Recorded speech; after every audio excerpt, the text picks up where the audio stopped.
Those mighty fine ships, Cam, always making an introduction that'll make you weep, you know. Let's go through them. The introduction of the 1701. Yeah. Look, it's the 1960s. It is. Cut them some slack. Cut them some slack, people. It's not the most beautiful thing, but I think if it's the 1960s, you kind of know that you're in for something a little bit different when it comes to ship design. We've never seen anything like this before. Yeah, totally. I mean, around this era, a lot of the ships, you know, in these sci-fi stories were like rocket ships. To see the Enterprise just going around a planet off the top of the Mantrap, this must have at least been visually interesting to an audience to see a ship that looks like this. Yeah. Flash forward to, 20 years later, we have the introduction of the D, and I think you've been a big fan of that one, and just how that introduction at the very start of it, it makes it look just like a mammoth kind of beast. There's something about the introduction of the D2 that really does set the tone for the series. Like, when you look at the original series one, it has this kind of...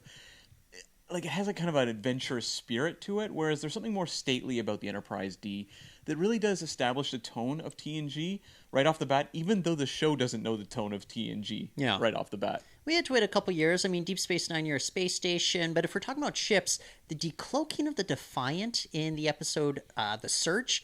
That is something that kind of blew my mind. I was not expecting that. Yeah. And that is how you really, really introduce a ship and make the audience remember it. And also, there's a lot of smaller ships in Star Trek, but very few capture that sort of awe in the viewer when you see them. You know, we've seen shuttlecrafts, and, you know, we would see, like, the, Tom Paris's private ship and everything, and every time you're like, oh, okay, sure.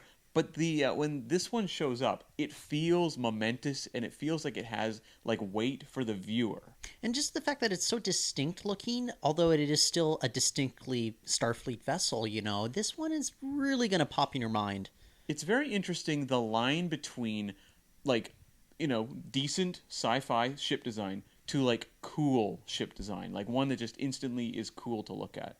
And speaking of which, I mean, Voyager, you're getting some more of that streamlined sort of look. And the introduction, when you get to combine it with the Deep Space Nine station, that looked pretty fine there. Like, I'm just saying, like, they want to make it as majestic as possible.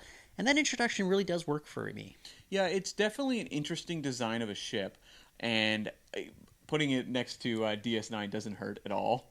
And even just establishing scale there, you know. I think because you get kind of a taste of how it's a bit of a smaller ship than what you'd think of. And I think just kind of the contrast that it has with kind of the alien Cardassian look of Deep Space Nine compared with the very streamlined Starfleet, top-of-the-line sort of model of Voyager. Do you think off the bat, though, that maybe... like, the Voyager is a little too close in design to, like, an Enterprise? Like, should they have gone a little more radical? Instead of the ascending warp nacelles, they just should have make them descend. Then it would have blown your mind.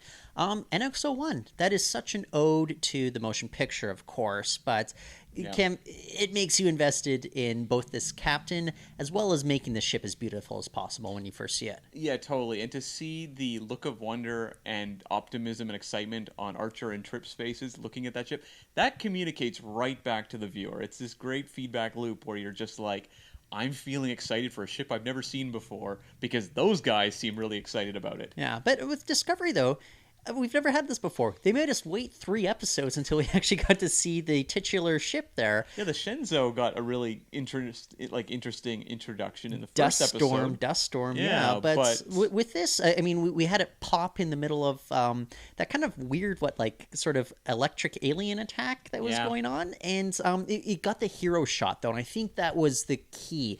Like, it is such a conventional sort of shot to do within Hollywood, but man, it works for me here because you really make it look like a powerful vessel.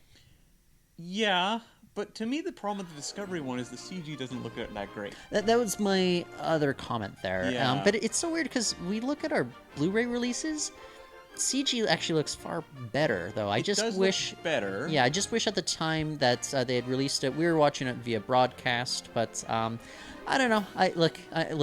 We're only going to get more shows from CBS, so I'm sure they'll have the CG up and running by then. It's more like just like the grandeur, though, of those original models. Like, really works. Oh, for sure. Versus, like, that Discovery one. There's nothing wrong with the design. I know a lot of people didn't like it. But just something about that kind of CG glowing ship, I'm like, I'm losing something here. Yeah. Nacelles.